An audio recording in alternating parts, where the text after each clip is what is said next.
Chapter 4, Using DotPad 320 with NVDA. Hello and welcome. In this video, we'll walk you through how to use the DotPad with NVDA. Let's begin by connecting the DotPad to NVDA. Download the latest version of NVDA from the NV Access website. After that, install the latest DotPad add-on while NVDA is running. Once the add-on is installed, go to the NVDA settings and ensure that DotPad is listed in the Braille display options. Select DotPad from the list and apply the settings. The DotPad will automatically connect to NVDA via Bluetooth. Simply turn on the DotPad, then run NVDA, and they will connect automatically without needing any additional setup. Next, let's learn how to read and navigate on-screen text using the DotPad and NVDA.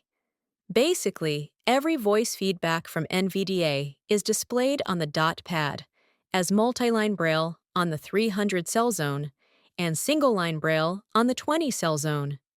You can easily control the cursor of NVDA by using keys of the DotPad. Press F1 and F4 to scroll left and right across the multi-line Braille area.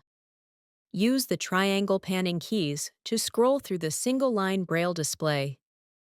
Press F1 plus the left panning key to move the NVDA cursor to the previous item, and F4 plus the right panning key to move it to the next item. To jump to the first item in the current window, press F1 plus F2 together.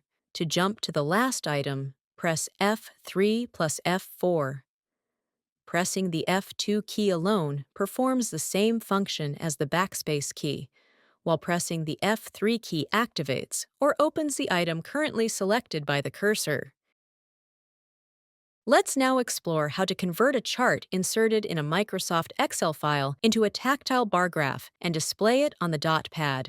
To convert an Excel chart into a tactile bar graph, open the Excel file containing the chart, then press Caps Lock plus F7 on your PC keyboard.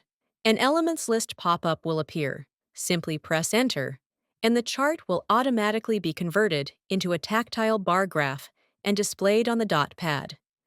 You can explore the tactile graph using F1 and F4 to pan across the multi-line display. The graph itself is shown on the 300-cell multi-line Braille display, while additional information, such as titles or labels, is presented on the 20-cell single-line Braille display. You can navigate through this text using the left and right triangle keys. Next, let's explore the dual Braille display feature of the DotPad. When using the DotPad with NVDA, you can read two different screen contents simultaneously in Braille. For example, you can display a web page in the multi-line Braille area while reading and working on a text editor using the single-line Braille display. This allows for efficient multitasking. You can also use this feature to view different sections of the same document at once.